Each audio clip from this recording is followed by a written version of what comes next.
Warhammer 40K has got a fairly firm reputation as a rather expensive hobby, so let's talk about how to make it a little bit more affordable, with a big roundup of money-saving tricks and tips.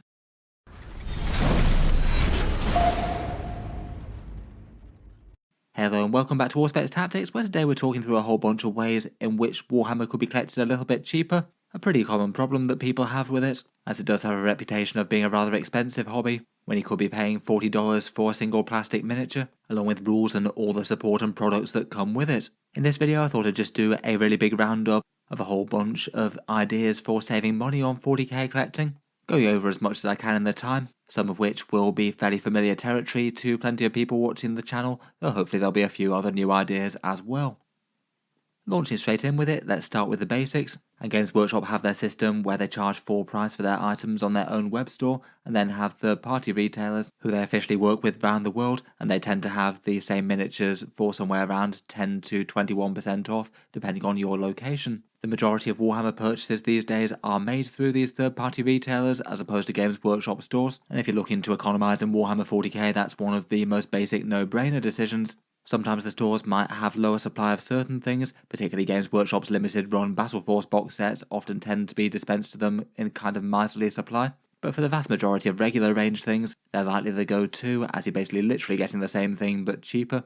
So for most of the time there's just limited reason to go to Games Workshop for new plastic. It's easy enough to find on the internet, just literally search Discount Warhammer along with the name of the country where you live to see a whole bunch of options. The majority of them tend to have free shipping over a certain threshold, and of course if you happen to have a local store that offers discounts that you regularly game in, you should absolutely support that as well. As ever, I've got the channel's discount retailers links down in the video description. These ones are just some examples, where the affiliate link also helps to support the channel as well. Element Games in the UK, Gap Games in Australia, Fenris Workshop in Canada, Wargame Portal in the USA, and Tash and Geldeep in Germany and the EU. Obviously big thanks to anyone using those, but there's plenty of great examples out there as well. As well as just the top line savings, plenty of these stores also have a loyalty program of one sort or another. Different stores have all sorts of wild and wonderful names for them, but usually a point system that equates to 1% of the sales value. So you might accumulate points or crystals or things, and then next time you can make a purchase, you can plug those into the value, and maybe save a few dollars or pounds off the next purchase. I think realistically they should never sway your purchase at all, but also not just completely forget that they're there, as even a small 1% saving can add up a fair bit on a few years of buying Warhammer if you're purchasing things regularly. When buying Warhammer models, loads of people out there fall into the trap of buying too much, particularly with new releases and limited time discount sets that Games Workshop tend to frequently come out with. There's always the temptation to pick up things with the idea to assemble them, paint them when you get round to them, by which time inevitably there's something else that's caught your interest, and from there things can certainly grow to a pile of shame or pile of potential. I'll admit that this is something that I've got worse with myself and not better over the years. I think that it's maybe not the worst thing in the world to have a few projects on the go at the same time if they are all actively being processed and the pile of kits and spare units isn't going the wrong way. But when a pile of models gets to a certain point, it's clearly reached the point where it's basically a bit of a waste of money. It feels like the single most clearest waste of money that you can do with Warhammer is buy a kit and then basically don't use it, and then maybe wind up selling it later as a big job lot when you have a clear out, likely at a fair bit less than you paid for it. Unless you're building up entire armies in one go, it's probably best not to have any more than a few unopened kits at the same time, and it has been something that I've gradually been chipping away at myself over the last year or so. I think it's kind of rare that in hindsight I've regretted not getting a discount deal when it was going. There's usually new interesting stuff coming out, and if you're buying for rules and things because some units got super exciting, things cycle round all the time. Strong units get far less so very quickly when Games Workshop's rebalancing things, and weaker stuff tends to get buffs eventually.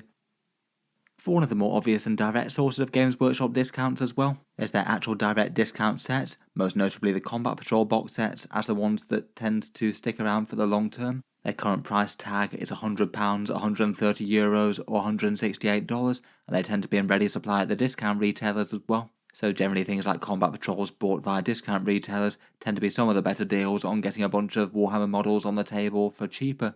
In the box sets they typically tend to have around about 30% off the marked price if you bought them separately, though they do vary a bit. The Necron one, for example, is really quite on the lower side of things, or at least for the on-paper discount, the Genestealer Cult and the Blood Angels ones are a bit better than most, though for every discount box like this I'd certainly weigh up how much you want the actual models that are included, and whether some of them are just things that you might not necessarily want or need anyway. Sometimes they can be great tools in building an army, Some could be worth getting multiple times, such as perhaps the Drukhari, Grey Knights and Custodes ones, which all feel fairly standout at the moment, whereas a few of them are a bit weird with their unit mixes, things like the Death Guard and Thousand Sons. It kind of depends on your overall aim with the army. Say for example, if you're collecting Death Guard and you did want to have eventual goals of having options to field most of the units in the codex, still getting your hands on a bunch of Poxwalkers might not be the worst thing in the world. The same for the Thousand Sons and the weirdly Zangor heavy one. But if you primarily got into the faction for the Space Marines, it might well be worth just not rushing to get those ones, maybe thinking about them far further down the line, and don't just literally pick them up because they're on paper good deals. Whenever combat patrols are mentioned, worth underlining not to get the Space Marine or Tyranids ones. These ones do feel like they're perhaps slightly deceptive products at the moment from Games Workshop, going to be one of the more obvious places to start both factions, but Games Workshop don't really go out of their way to make it obvious that you can get the contents of these combat patrols a lot cheaper via these starter sets, where you can basically get literally all the miniatures in either one of these box sets. It'll directly cost a little bit cheaper, and then you'll have a whole bunch of the miniatures from the other one of the box sets due to the starter set. If looking purely to economise, then the regular 40k starter set is the way to go for getting the combat patrols for Space Marines or Tyranids if you really want them. The cheapest way to get them is via the regular Warhammer 40,000 starter set, that's £67.50 or $112 US.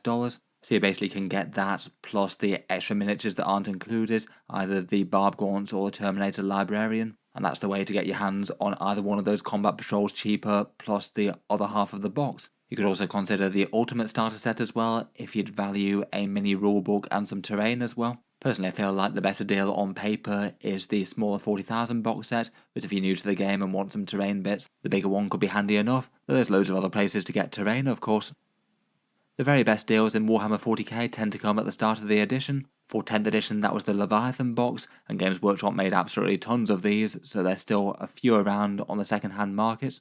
Prices for an entire unopened box are a fair bit higher than they used to be, but you might be able to still find some of the Tyranid or Space Marine half going cheap. When I looked into the Tyranids a little while back, it was still around about like £85 or so for all the models in the UK, around about $120 in the USA. That might well have gone up since then, but still due to the sheer amount of people who bought these, I'm sure we'll find plenty of them turning up second hand for quite some years to come. In terms of getting lots of miniatures on the board for less than Games Workshop would usually charge them for, the starter sets tend to be the very best these days. Otherwise for discount deals though, Games Workshop have their temporary Battle Force deals. These seem to have really taken off in 10th edition in terms of Games Workshop pushing more of them. Previously they were a slightly irregular thing, now it seems that every single time a codex comes out, Games Workshop has a big temporary discount box to go alongside of it. Some of them were very well received and in demand, other ones less so. They also regularly have their Christmas ones going live. That's kind of topical given that the Christmas ones for 2024 will be in the next 24 hours or so. And it seems the ones for the Dark Angels and the Imperial Knights are most in demand out of those. They certainly generate a lot of hype and I'm sure they sell well for Games Workshop. And they basically tend to give sort of similar kind of discounts to the 40k combat patrols, maybe a little bit on the higher end for discounts, often being somewhere in the realm of say 30 to 40% discount as opposed to more like 30 for the combat patrols. For these ones, I'd certainly be aware of them and weigh up the ones that come out for your armies or any ones that you wanted to start. But as I said earlier, it's really not a good idea to overbuy these, particularly if you already have a bunch of model projects on the go. I'd certainly exercise a bit of impulse control with these. Games Workshop do seem to be coming out with a steady stream of them. There'll certainly be more options for all the different armies in the future. If they do keep on going with their current model of these, then it's likely that we'll get one with every single codex that comes out. So basically for any armies with a codex, they'll have at least one offering on the go for next year it seems, so certainly bear that in mind. If you do decide that one of them's worth it, Games Workshop can be a bit unreliable with supply. Some of them they have absolutely tons of, and you find them in stores for months or years to come, and otherwise they might literally sell out in minutes or hours. If you do decide to try and get your hands on one of them, bear in mind that if you're not buying them through a discount retailer, it really does take a chunk of the savings away. Say if you have a 40% discount, but you could buy the miniatures at 20% off anyway, the Battle Force deal isn't really all that big a deal in the first place. You're essentially only getting 20% off. It's not nothing, but it's not enormous as well. If you're watching this early, I'll be talking about the Christmas ones in a video coming up tonight, but here are the pre-order times for those. At least anecdotally, it doesn't sound like there's a lot of supply being sent to discounters, so if you're trying to land one of those, it's worth being as early as possible. Though I feel like with the numbers that Games Workshop are sending out, a lot of people might be disappointed and either buying through the web store or not at all. Otherwise, besides launch boxes, starter sets, combat patrols and the limited boxes, there are a few other discount deals from Games Workshop. A few factions have their own, maybe some ones to highlight are the Chaos Warp Forged. A couple of Obliterators and a Venom Crawler really isn't too bad for points on the table. Necrons can get a Cryptek plus a squad of Immortals with their Hyrotech Circle kill team. You might find a few of those at discount, though that's currently waiting re-release from Games Workshop. Hopefully they don't jack up the price too high on it. And the Space Marines have a couple of Monopose box set ones kicking around from previous issues. The Vanguard Task Force can put a bunch of Phobos Marines on the table in a similar sort of offering to their combat patrols. And they've also got the one from Indomitus with the Judas Ear plus Blade Guard and Eradicators. That one's kind of expensive for the plastic that you get, but you do get a bunch of characters. In theory it's an on-paper deal, even if a lot of people might not be too impressed by it. Moving on to actual thoughts of model kits that you're buying from Games Workshop. One helpful metric that you could look at is the amount of points that you get per dollar, pound or euro spent. It's definitely not the only metric with determining whether or not a kit's good value or not. The amount of plastic, how cool the model is, and how often you might be putting it on the tabletop are all factors as well. But if your goal with collecting Warhammer is to get to a game size of, say, making a 1,000 point army or a 2,000 point army, this can be one good way to determine exactly how close more model kit purchases will get you towards that goal. They can vary kind of massively in Warhammer 40k. Some things being very expensive but very cheap units to field in game that you might either want a lot of or not have much impact on the tabletop. For a rough sort of rule of thumb, I'd rate anything that's around about 1 or 2 points per dollar to be at least fairly bad value relative to 40k's general range. That means that if you were getting a 2,000 point army, you'd spend 1,000 or 2,000 points at top line prices. I guess you could bring that down a little bit through discount retailers or combat patrol kits, but even then it's not great. The AdMech tend to be a bad example of that. Say this Iron Strider Ballistari here being a light scout walker, but still quite an expensive model kit, that's 1.2 points per dollar. Otherwise I'd say around about somewhere between 2 and 3 is at least fairly typical for 40k. 3 or 4 is fairly good by Games Workshop standards. A fair few combat patrols tend to fall into that kind of region, or maybe bigger box sets of elite infantry, things like certain Thousand Sons units, or these Adeptus Custodes Custodian Guard here. Often very elite things sold in 5s and 10s can do okay with that. And anything that's 4 or more generally tends to be some of Games Workshop's better deals, maybe things like 40k starter sets, or big deals like the Custodes Combat Patrol, or occasionally older kits that have a very high points cost like the Orc Stomper can be in that kind of region. For example, for Space Marines, these are all good examples of units that have got fairly good points per dollar on the tabletop. Hellblasters I think are quite a nice newbie unit, pretty easy to use, general purpose, dangerous, and lots of points on the board. Terminators fall into the same sort of category, 170 points for a kit that's a kind of similar cost to certain units that might cost way less. And certain centerpiece models that aren't too enormous can also do quite well for that kind of metric. Rebute Gilliman, the Lion, and Abaddon the Despoiler are all just big characters in the lore that I guess aren't quite so big physically compared with some of the things they might be fighting against. And as a result, as a very pricey commander, they can make up a big chunk of your force for not as much money as some. On the flip side though, there's plenty of things that are just kind of famous in 40k for being bad deals for what you get, as well as the amount of points on the board, which I think is actually a surprisingly good metric of gauging the amount of interest and excitement for miniatures for how much you spend. There's also the ratio of, say, how much plastic you're getting on the table for the amount that you're spending. Things feel a bit better value if they're really quite big meaty models for the points cost, as opposed to, say, one spindly character miniature for an exorbitant price. I feel like the Necron Flayed ones fall foul of that. Very expensive for the miniatures, and they're just monopose and kind of tiny miniatures. Just the general look and feel of the models can contribute to that. Some older ones have aged much better than others, and also more peripheral niche supporting style units that might not find their way into every single army list might not be quite as good. Say for example, certain armies that have just a ridiculous cast of big supporting characters, things like the Genestealer Cults or Sisters of Battle, might be better to be a little bit selective about character purchases for those, rather than go out to get the entire set of them, as they do have a whole load of them, and you might be kind of unlikely to field all of them in any one game. Perhaps at the absolute epitome of that, avoiding Forge World pretty much entirely. It's going to be good for your wallet if you're looking to economise in any way. It's got folded in with the Games Workshop site, but they still have all of the resin things on sale. Some of them genuinely are really quite nice miniature sculpts, and if you've got disposable income to throw at them, then all well and good, but compared with Games Workshop plastic miniatures, which also don't exactly have a reputation for being super cheap, you will likely be paying an extra 50% or so on top of regular Games Workshop prices, and as a double whammy for that, you also won't be able to get them from discount retailers as well.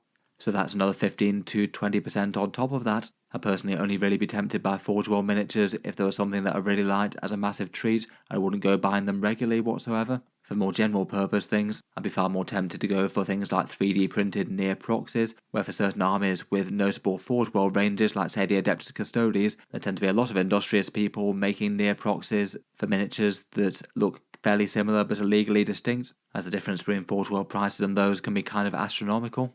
And I've often done a bit of conversion from other things for certain Forge World kits myself. I've certainly kitbashed a few things like artillery pieces and rapier laser destroyers for my Astra Militarum in the past, though it does seem that Forge World in general is being wound down for Warhammer 40k. Anything non-Titanic in scale is gradually going to Legends, and most of the major ranges for actual in-game units have already gone. There's just Custodes and Knights remaining, which are exceptions, at least for now. I'd guess it's probably Games Workshop's plan to convert those ranges to plastic as part of the Horus Heresy at some stage, but let's just hope that they don't decide to use that as an excuse to throw everything into Legends, much as they did for the Space Marine Horus Heresy range. As well as all the direct costs of 40k miniatures, Games Workshop have plenty of upsells for their different armies. Maybe examples of these could be fancy faction dice, upgrade sprues to get you some themed parts for things like say these Space Wolf ones here, and of course they have their own big range of hobby tools and things, and basically if it's got Games Workshop branding on it, it's often likely to be something that you can buy elsewhere, usually at far less. For example, things like tape measures, dice, water pots, clippers and glue and things that you can typically find cheaper or just as good from elsewhere. I feel like quite a lot of those sales just get made from Games Workshop out of convenience, and they do charge a bit of a markup for that convenience. Definitely nothing outwardly wrong with those, and some Games Workshop products are generally seen as pretty good. I feel like I see quite a lot of people talking positively about things like that Citadel painting handle that they have. But again, if looking to economise and save money, it's definitely an area where cutting back a bit on these could lead to more model purchases, or just a similar sort of outcome while saving a little bit. I must admit I feel like the upgrade sprues often tend to be a bit of a painful purchase in anywhere that they're sold individually. It just means that if you add the cost of that to each miniature that you're equipping with those bits, you might be adding something like an extra $2 or an extra £1 to every model that you make. So it might be the equivalent of spending something like $80 for a 10-man squad as opposed to 60. Next up, as well as charging for miniatures, Games Workshop also sell rules. The Codex system in 10th edition having its fair share of critics. I'm sure lots of people would be very happy if they went to a fully digital and free rules, or even just added an option for the full games rules, including all codexes as an option on their Warhammer Plus subscription. In general, with Games Workshop rulebooks, I'd just bear in mind that whenever you're picking one up, it's one that has a very limited time span in terms of how long the rules are going to be functional for. Given Games Workshop's release cycle, they generally tend to be functional for somewhere between 2 to 4 years. Occasionally it can be more than that, sometimes it can be less, and as a result only really tend to get them when I know that they're needed. If you've got multiple armies, but realistically you're only using 1 or 2 of them at the moment, it might just be worth getting the books for those but not the rest. And you can often really get the gist for using the rules from online news and reviews, maybe using that to get an idea as to whether or not you want to try and make your army go a bit more active again and play with the current rules of it or not. At the moment in 10th edition, about half the armies have codexes, the other half are with their digital indexes still. Nice free rules while you can get them, I suppose. In future editions, when it's going to be a codex replaced by another codex, in general I just wait and hold off buying a codex if it looks like the faction's going to get an update in the nearest future, as there's no point in buying, say, the 10th edition version of Codex Necrons if you know that the 11th edition one is going to be coming out in the not too distant future when that comes about. Editions of 40k tend to last about 3 years, and we're currently a year and a half through 10th edition, so we're around about half done. Plenty more of it yet, and the current crop of codexes will almost certainly still be functional in 11th edition. I'd be very surprised if they did another hard reset for that one, and it's going to be more like 9th edition with a core rules update. There are of course unofficial ways to get your hands on Warhammer rules out there. PDFs and photos of codexes do tend to get circulated whenever new books dropped. By keeping an eye on Reddit groups and things, you might well be able to find a bunch of those if you want to. Warhapedia can be a good resource for taking a look at Games Workshop's rules, as a very unofficial site that they've not been able to shut down, and you can build army lists and things with new recruits, where things like that and the previous battle scribe can exist due to difficulty enforcing sharing rules of a game, so you can basically have an unofficial army builder for 40k.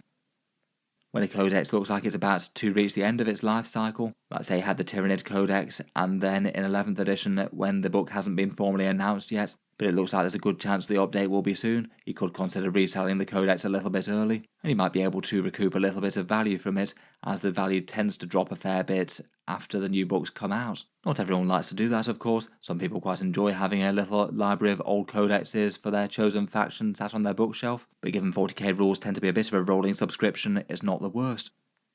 Just to come back to list building though, I certainly would recommend New Recruit as an easy way to create army lists. That tends to be the most popular unofficial army builder at the moment, pretty well received, and a pretty good successor to Battlescribe. There's a couple of other discount deals that exist outside of Games Workshop themselves as well. For those of you over in the USA, Target has that exclusive Space Marine board game with Lieutenant Titus and 20 Termagants. That's $39, so kind of the same sort of price as Games Workshop would usually sell a single character miniature for. And particularly given that Titus miniature is pretty in demand, you could easily resell that to people overseas and potentially wind up with the Termagants at a knockdown price. Admittedly, Termagants aren't the hardest thing to find though, given that they're present in the starter sets and Leviathan, so they do generally tend to be quite cheap miniatures to land on eBay and things, if you did want to get your hands on lots of them.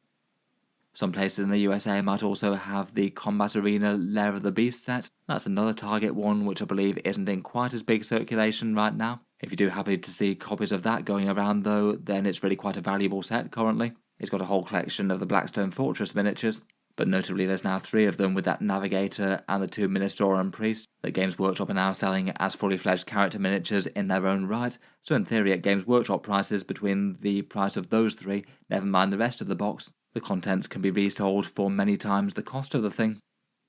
One of the other biggest ways to get mainline plastic kits outside of Games Workshop itself are the Hachette Partworks magazines.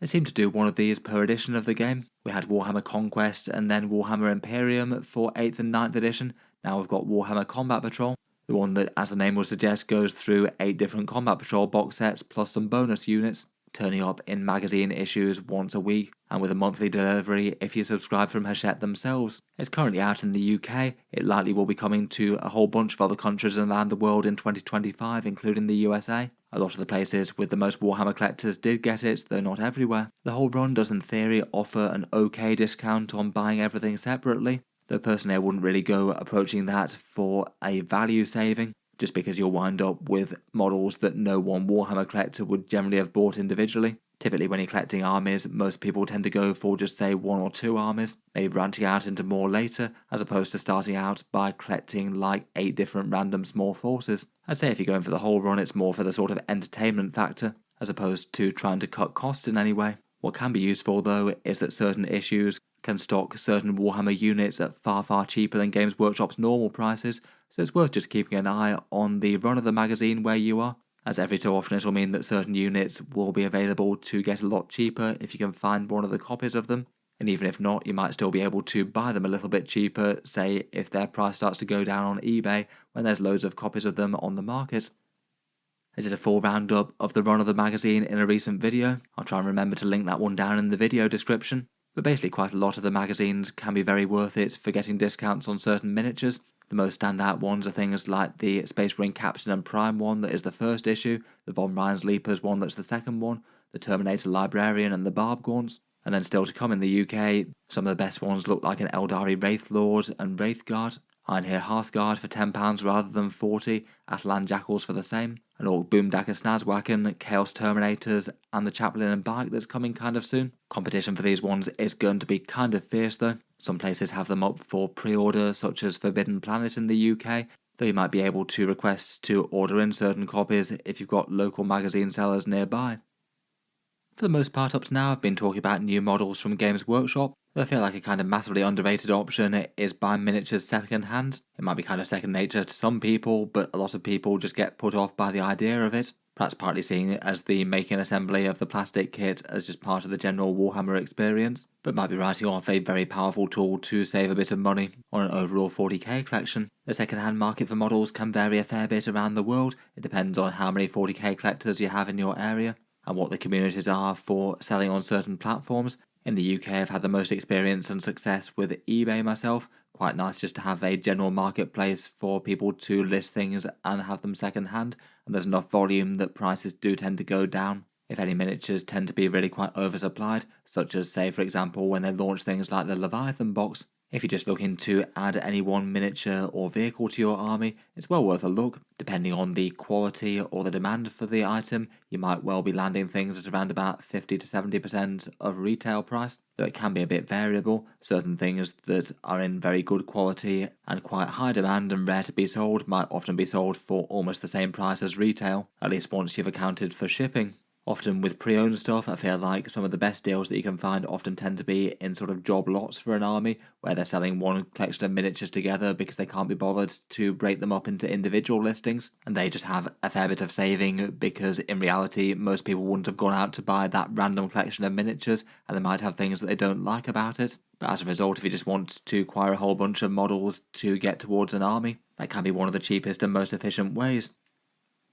As well as pre-owned miniatures though, it's also a go-to for selling bits of kits, in particular very helpful for big discount box sets and particular things like starter sets, where say in the wake of the Leviathan box set, if you wanted just the Tyranid box half you could buy it off there, there'd be a bit of a markup for the people reselling it, but even so it could still be way more efficient than buying the entirety of the Leviathan box set if there's lots of bits that you didn't want. Or could be useful if, say, you wanted just some extra termagants for your Tyranids, as given their presence in so many box sets, they're really cheap to acquire online if you want the Monopose Flesh Borer ones. Beyond eBay though, there's lots of other places where people sell second-hand models. There's plenty of stores out there that specialise or have big sections for second-hand miniatures. People might be selling locally on things like Facebook groups or Discords, so it might be worth keeping an eye on gaming store options for that. I've certainly seen plenty of people offering things around the local WhatsApp or Facebook Messenger or Discord server before they put things up for general sale online, just for quick and convenience and maybe some mates rates. Of course, with second-hand miniatures, there's always a bit of an element of risk. Some things might be slightly damaged and not super obvious from the pictures. Some things might have a bunch of paint on that really obscures detail. So it's fairly important to be able to see at least fairly good pictures of what you're buying before you commit to it. If the models aren't too paint-caked, it's really not that bad just to literally repaint over. I think for the level of skill and detail that a lot of people have out there, you don't really need to go through the effort of stripping paint off models if you don't want to, and certainly for maybe more rank and file armies. Lots of my second-hand Cajun Imperial Guardsmen were a bit paint-caked, but no one really notices when they're in a massive army of say 100 of them. Stripping paint and getting them back to bare plastic though can definitely be an option. It might vary a bit depending on what the people have used though, so it's not always super reliable. But there are various tutorials online. It can often be done with household products, that they might vary from place to place. For the flip side of buying second-hand is also having the power to sell models well second-hand. And I feel like that's perhaps an underrated skill in Warhammer collecting, the ability to dispose of expensive models in an efficient kind of way. Particularly as, in general, Warhammer models tend to hold their value really quite nicely. If you bought a new miniature kit from a discount retailer and look after it nicely, even just listing the miniature on eBay with all their fees and the postage and things means that you can often get around about say 50 to 60% back of retail price when you're done with it, and potentially more than that. It means that in slightly dangerous theory land, while Warhammer might be very expensive to buy the individual models, in theory you still have a good chunk of that value literally just sat around in your army until you choose to dispose of it, where it might well be worth putting in at least a little bit of time and effort to make sure that you're getting good returns on it. That might depend on your current situation. I feel like quite a lot often tends to get sold when moving house and things like that, and there might be a need for speed and convenience. You certainly can offer things around to local groups and maybe ask a little bit less of it, just literally so you don't have to go through the rigmarole of selling it more officially.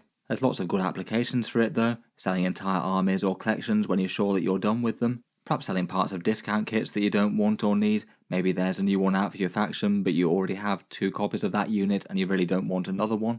Or half of a Versus box, say buy the Leviathan box set and sell off the Tyranids if you didn't want them. Or do the same with something that you've already bought second hand, maybe an army purchase from friends or from eBay, sell off a couple of the units that you didn't want.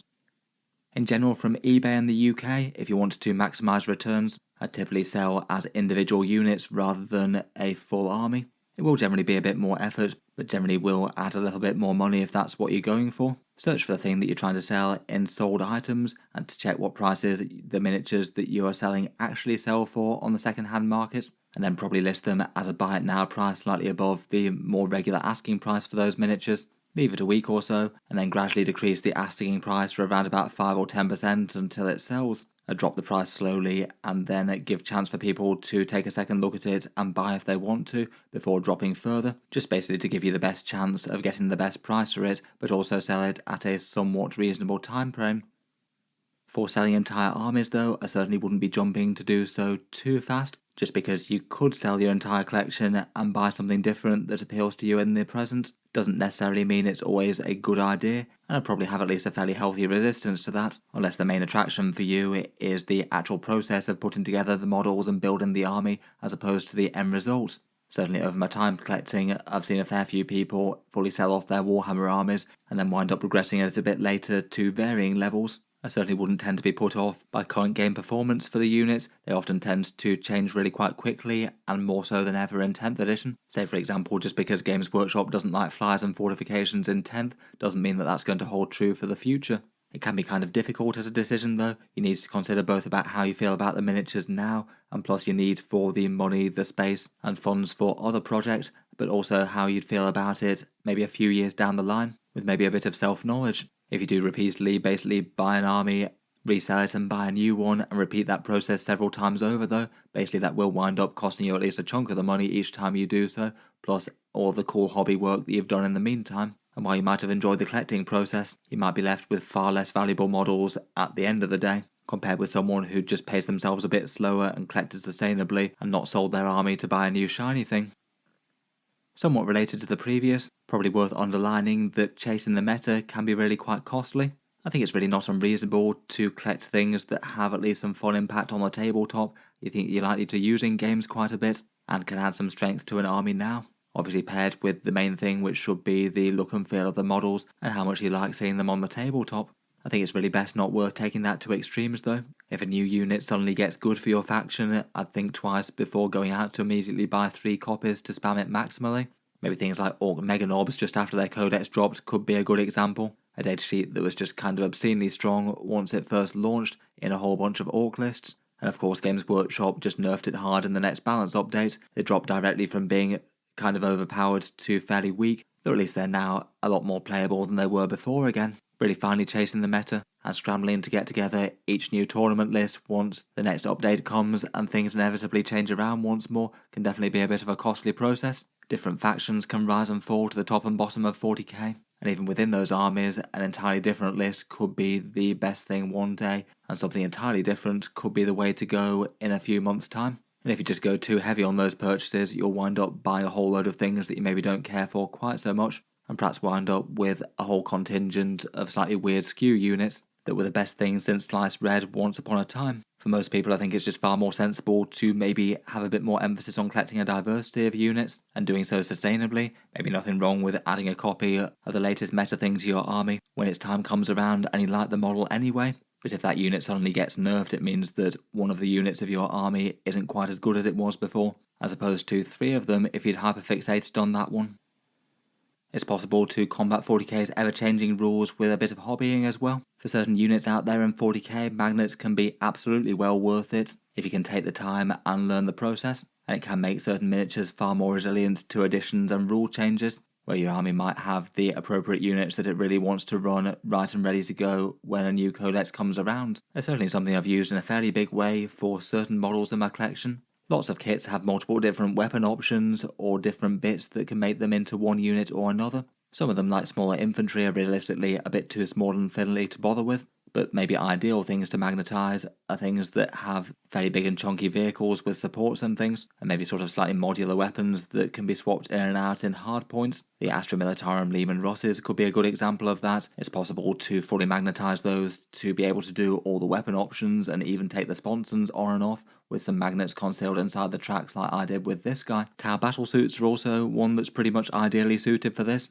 Their weapons can literally attach to hard points on the suit's arms or back and things, so pretty ideally placed for magnets there. Space Marine Dreadnoughts and tanks will do well, and Imperial and Chaos Knights are perhaps one of the single best options for that. Big expensive kits that come with a whole variety of weapon options that you can attach magnets to swap out one for another. They can also help for some other features as well, such as storage, say having knights magnetised at the waist, or the same for dreadnoughts, and that means that you might be able to put them in boxes a little easier. And having the fun bit of posability in-game is nice enough too. In general, you'd want some strong neodymium magnets for these. It's easy enough to find supplies fairly cheaply from places like eBay, and if you're new to being able to magnetise things, there's masses of good tutorials online to look up. One supplier that recently sponsored a video on the channel was the Magnet Baron in the USA. I'll leave a link to their store in the video description. They've got a bunch of fairly tailored kits to certain 40k models, such as 3D printed bits for a Questoris Knight kit, or some magnetised flight stands. Could be of interest if you're in the USA, and I'll leave them linked in the video description. The very cheapest options tend to be more going sort of generic brands though you might have a little bit less reliability as to how good the product's going to be. Again, with philosophy of collecting things, if you're going through Games Workshop plastic kits, I'd bear in mind that some factions are just much cheaper to collect than others. This maybe ties into the points per dollar thing mentioned earlier.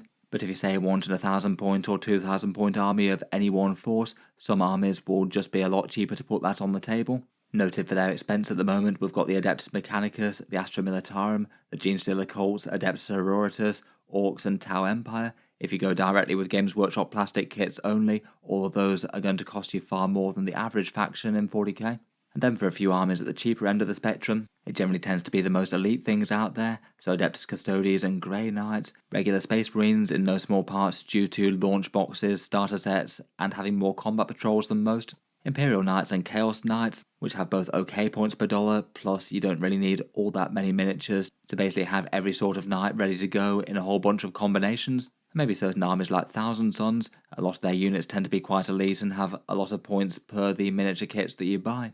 Probably just worth thinking about when you're thinking about collecting an army in 40k. If there's two armies that you pretty much like equally, and one of them is just vastly cheaper than the other one, you might well think about the cheaper one as one of the deciding factors. With choice of model kits in a similar fashion to 40k rules, bear in mind that Games Workshop also cycles model kits around. Essentially most things kind of have an expiration date at some stage, though for most kits it's going to be a very long way in the future. In general, I'd just be apprehensive as to buying or collecting an entire army, where it seems odds on that they're going to get a full range refresh or update in the not too distant future.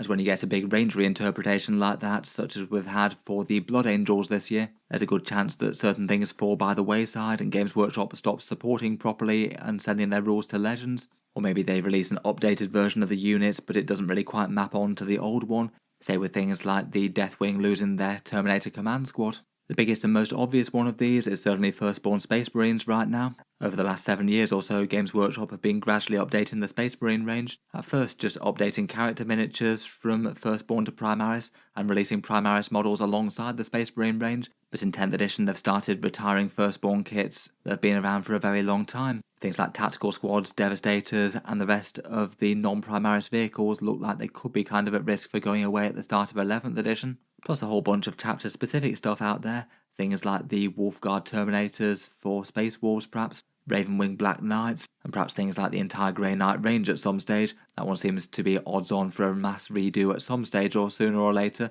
depending on when Games Workshop gets around to it. As ever with these, it can be just kind of annoying if you want to collect certain factions, knowing that a range update for them is likely to happen, but we don't know whether or not it could be this year or could be in something like 5 years' time, in which case there might well have been not much point in holding off. It's certainly something that would put me off going too heavily into armies such as say Grey Knights, Space Wolves or Dark Angels Ravenwing right now though, due to the chance of being reinterpreted in some form. Perhaps one area of the hobby that doesn't get quite as much focus with the idea of saving money right now is the whole idea of kit bashing, converting and making your own miniatures. This can be a particularly good target for certain Games Workshop things that are generally considered to be far too expensive for what they are. Things like their character miniatures, unless you particularly like the sculpt of one, are maybe a good target for this. Games Workshop essentially selling a miniature the same sort of size as a regular infantry squad member, but because it's a character and has a slightly fancier hat, they might charge something like 5 or 6 times the price for it. It means that if you do have a bunch of cool bits in your bits box, and you're able to make something that looks good enough to do the job, then it could well be worth it. It might even be worth ordering in some certain bits. Perhaps things like certain veteran kits for various Space Marines or some Black Templar Sword Brethren or something. If you basically wind up turning those into a whole bunch of captains or lieutenants that you might have otherwise bought from Games Workshop. Orcs are another great example of that, where a bit of cunning and greenskin ingenuity can lead to some fun scrap contraptions. I quite enjoyed kit bashing my mech guns, another unit that's sort of famously not great value from Games Workshop. Combining some plastic hard spare Orcs bits and whatever other things that you have lying around, you can make something that looks serviceable. Unless you're super talented, it might not quite hold up to Games Workshop quality, but I feel like you generally get a lot of positive reactions to that, seeing something unique that you've made, and the process can be pretty fun and satisfying hobby in itself.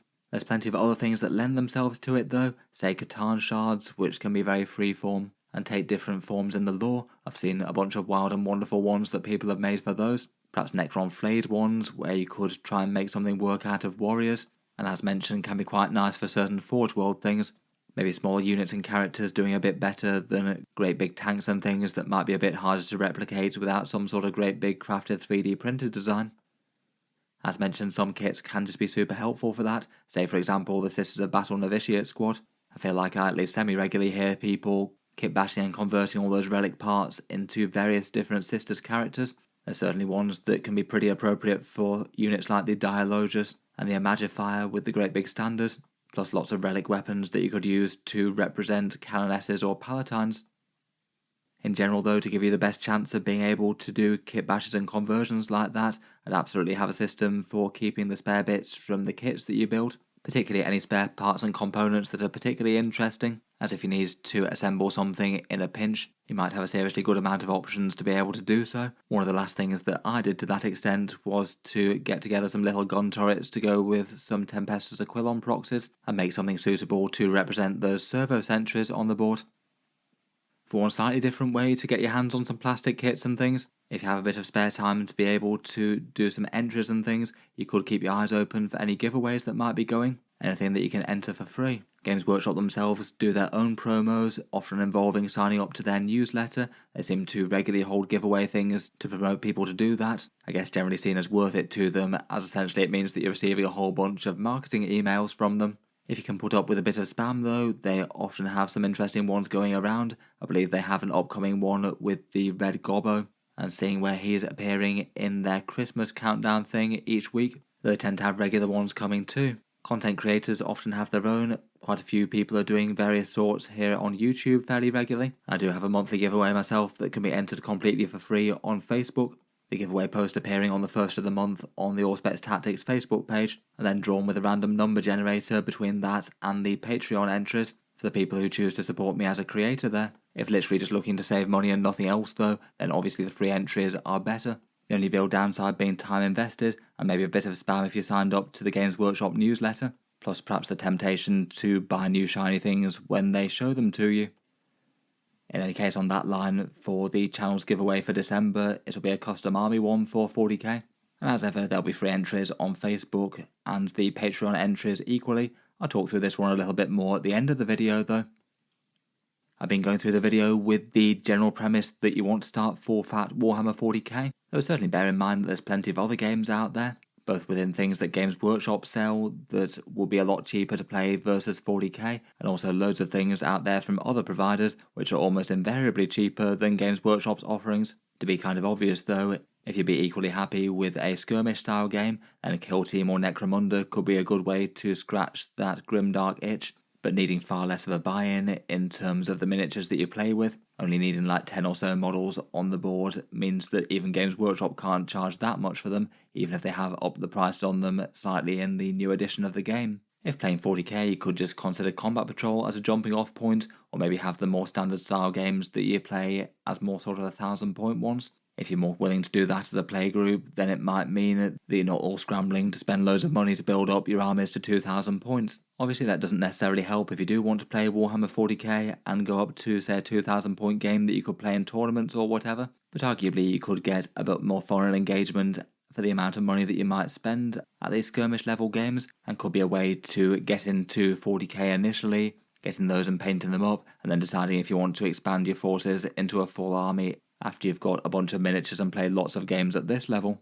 Alternative systems that aren't Games Workshop certainly exist as well though. One-page rules Grimdark Future is maybe the most often cited 40k alternative. At least a fair chunk of people enjoy that. It does seem that the player base is still pretty tiny versus overall 40k though, but like a lot of things, it'll be a bit more of an area-related thing. You might just so happen to live in an area where lots of people are playing that, or some other game as opposed to 40k. Game systems outside of Games Workshop do kind of underline it, using different miniatures and rule sets. The vast majority of other companies don't sell things for quite as much as 40k does, and almost all will have a much lower buy-in point for accessing their rules. Next up, if you have acquired a bunch of models to put on the table, Perhaps another slightly underappreciated value saver would be to actually make sure that you look after those miniatures. It kind of goes without saying that they're worth a lot of money, though I feel like for people who are maybe a bit more interested in the gameplay or just enthusiastically putting a bunch of models on the tabletop, properly transporting them and making sure that they're safe might be lower down the priority list. In general, though, I think most people will take enough precautions to make sure that their army isn't just going to get progressively more beaten up as they go on with it. And eventually, when you do come to maybe sell the army at the end of the day, perhaps years and years down the line, they'll retain a lot more value if they're well looked after as opposed to smashed up into tiny bits. For the painting process, perhaps just underlining that a little bit of a spend on undercoating the miniatures and maybe varnishing when you're done can be worth it. I think pretty much the vast majority of people undercoat, as otherwise if your models bang or rub against other things, a bunch of paint on the edges can scrape off, which isn't a great look, and varnishing can also help to prevent that kind of thing. It does work a bit better on certain paint jobs than others though, depending on the effect that you are trying to achieve with the paints. It's worth thinking a little bit about transport as well, and neither going for a too expensive or too cheap option. Most people will look after their miniatures just by putting them in a simple box to start with, perhaps.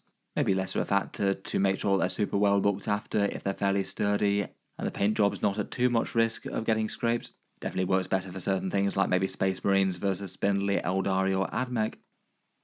There's plenty of ways that you can make a simple box transport system actually far better for nicer models though. As mentioned, varnishing the models means that the sort of rubbing and scraping damage doesn't tend to affect paint jobs nearly as much. You can have smaller dividers and tubs within inside a big box to prevent rattling. My knights have been in absolutely great shape just using a layer of bubble wrap wrapped around them, provided they're packed at least somewhat tight together, so they're not going to move or slide around too much. It could also be one to think about when modelling as well, maybe trying to avoid slightly fragile points, such as just occasionally maybe leaving off the odd antenna or so that's almost certainly going to get snapped, or maybe doing things like magnetising pintle weapons so they fall off before they just snap off. For one of the other cheaper and more cost-effective transport solutions though, you can also DIY magnet cases. Lots of ways to do that with various forms of magnetic metal trays, steel sheets or containers. One of the more common ones I've seen though is to get some adhesive magnetic strips that you can get off Amazon or places. I noticed Duncan Rhodes had a fairly good tutorial video about that, where I think those really useful boxes, and I've made some of those in the past myself. They might work better or worse for certain armies than others though. Those feel like they're the cheapest and most DIY solutions if really looking to try and save money for a little bit of work. I certainly wouldn't say there's anything wrong with investing in a more purpose-built solution though, because as mentioned, you really don't want valuable miniatures from getting damaged. Terrain can be another expense in Warhammer 40k. Often as well as collecting an army, you might be collecting a battlefield to play it on. And again, there's a whole bunch of options, so getting a bit of bang for your buck definitely isn't the worst on the terrain world. If you are looking to improvise from books, household objects, and the various other things that I've wound up scraping together from time to time, if you need to make a battlefield work in a hurry. Again, one of the very cheapest ways is going to be to make the terrain yourself. Things like modelling foam boards can be at least fairly cheap. Maybe using a bit of cardboard or plastic card or MDF sheets if you want to. Manufacturing an entire battlefield that way can be a bit labour intensive though, and some people are far more interested in doing that than others. You might be able to acquire a few bits from Games Workshop, though if you're looking to save money that's probably the worst way to go. Perhaps the best deals on Games Workshop terrain often tend to be inside certain starter sets or value box sets, and occasionally it might make sense to pick some up that way. Maybe the Ultimate Starter sets could be an example at the moment. Otherwise though, for cheap effective terrain, MDF terrain's really quite nice. Not quite as much sculpted detail versus Games Workshop, but vastly cheaper and can be really quite functional and effective. There's plenty of 3D printed stuff out there, people who've manufactured something and then say sell it on Etsy. There's a bunch of other companies that make 40k relevant terrain, say Wayland Yutani that has competitive WTC plastic terrain at far cheaper than Games Workshop. They've been a channel sponsor in the past and are linked down in the video description. They also made some Auspex ones as well, which was kind of fun. And again, from other ones that have sponsored the channel, the Titans terrain have a bunch of terrain sets that can fold flat. The cardboard has some pros and cons, but again is really quite cheap and can do a whole battlefield. And there's that Kickstarter going for future-proof terrain at the moment, which is a little bit pricier, but they have quite nice plastic sculpted bits and a fair few fun features like being pre-painted and being able to customise it in a modular sort of way. They've got a Kickstarter at the moment. They're just some of the ones that I'm most familiar with, but in general my overview would be to typically look outside of Games Workshop to get terrain on the board. It's generally cheaper. Talking of looking outside of Games Workshop's options, As Warhammer's developed over the years, there's been a gradually expanding cottage industry of third-party manufacturers and people making alternative sculpts, which really got driven into overdrive with the advent of 3D printing. Just in general though, there's a whole bunch of miniatures out there selling things that are kind of clearly supposed to be at least somewhat similar to Warhammer, though are different enough to be legally distinct, some of which have some really quite cool different designs, and can be helpful for certain things that Games Workshop just doesn't really sell. In particular, the removed regiments for the Astra Militarum tend to be a particular focus for people making alternative sculpts of them. The pricing can be a bit variable. Plenty of the creators aren't selling things that are costing much less than Games Workshop, though I'd say probably more are a little bit cheaper compared with aren't, and certainly could be a good option to explore for some people. Maybe one particularly helpful example of that for things like Imperial Guard are some of the cheap units that you can field from Wargames Atlantic. Given the Guard's similarity to modern day infantry, a fair few of their infantry kits can really do the job to stand in for some models as proxies if you'd like to. Perhaps the main selling points that compared with certain 10-man Guard squads from Games Workshop, you can get some of these guys for around about a third of the cost of Games Workshop ones. They sell certain box sets that cost cheaper than a 10-man box of Games Workshop Cadians, but you get 35 models in the box set rather than 10. Could be one fun option to fill out the rank and file. As well as people making their own designs, there's also the industrious folks out there living in countries that have got laxer restrictions about IP, who go out to just literally copy Games Workshop models one for one, take the miniatures that they had and basically make their own, usually casting them in resin, while making near proxies that are sort of meant to ape 40k. Can feel maybe a little bit unclassy. This one clearly is just basically stealing Games Workshop stuff and selling it as your own. There does seem to be one avenue that plenty of people do use for saving money. It's not too uncommon for people to say in comment sections and things that they got a version of the model from some enterprising person over in China. Direct rip-offs like this are made really quite economically viable due to Warhammer prices being kind of ridiculously high versus the cost to manufacture them. Though it's not really like that makes it any less illegal, just maybe makes a few people feel like they're more justified in using them. Personally, it's not really a route I've decided to go down myself at any point. If something just costs far too much, I'd just either rather just not buy it. And in this day and age of 3D printing sculptors being everywhere, there's likely going to be someone who's making something that's a sort of near equivalent, so at least people are putting their own work and effort into it, rather than literally selling Games Workshop stuff. Definitely an area where lots of people have strong opinions on all sides though, of course. Looking back to Games Workshop themselves though, perhaps a slightly tongue-in-cheek one is that if you live in certain places around the world, you're likely to be paying a whole load more for Warhammer models versus other places. In particular, places like Australia and New Zealand tends to be massively marked up. For example, when I took a look at intercessors for a video last year, they were £37.50 in the UK, which would be 68 Australian dollars, and at time of recording they were 103 Australian dollars, so a massive 50% markup there. In general, the UK and Europe tend to do okay via exchange rates. The US tends to pay a bit more than them, and then Australia, New Zealand, and I think Japan tend to have some pretty bad rates. It's kind of hard to say just how much of that is due to shipping, local taxes and things like that, but to my understanding, when people have looked into it, it seems like Games Workshop do charge a bit of an arbitrary Australia tax in addition to other costs, which have been a bit of a phenomenon for other companies as well. Discounters like Gap Games with their 21% off can certainly take the edge off that, but it's still going to be far more expensive than it would be anywhere else in the world. Unfortunately, there's just not really too much that you can do about that, though I guess it does make all the non-Games Workshop options for acquiring models a bit more tempting as a result. It potentially means that if you're visiting the UK or things, you might be able to ask people to buy certain miniatures far cheaper than normal.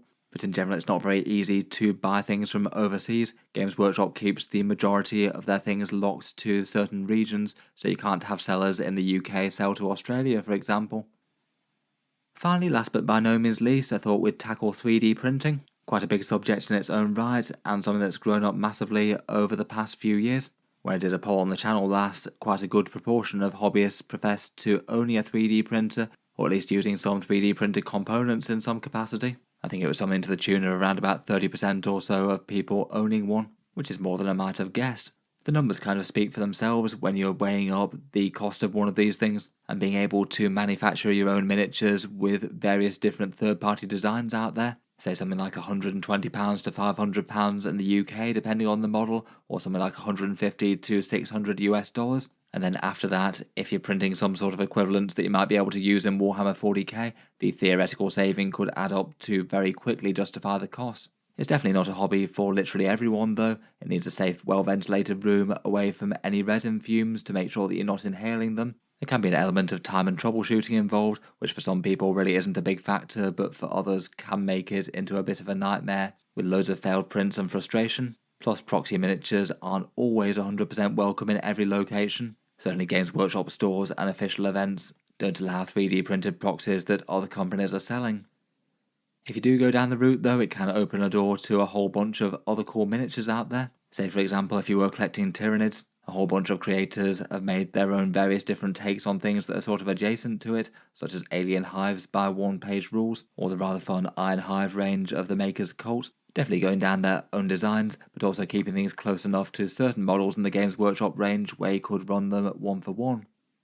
It does mean that if you either have access to a 3D printer or someone who can 3D print some things for you, it can open your doors to a whole load of different models out there. Certainly could be a whole load of money saved if, say, you wanted, say, 3 Grey Knight Dread Knights, and instead you printed off 3 fun near proxies, with the advantage that if you don't particularly like one of the miniatures, at least with a sculptor that Games Workshop has it, there might be alternatives out there. Again, like recasting, some people will try and do exact copies of Games Workshop stuff, which feels a touch more dodgy for me. Pretty much crossing the line of the law and going from sort of being a little bit tacky and trying to ape Games Workshop for sales to flat out stealing again.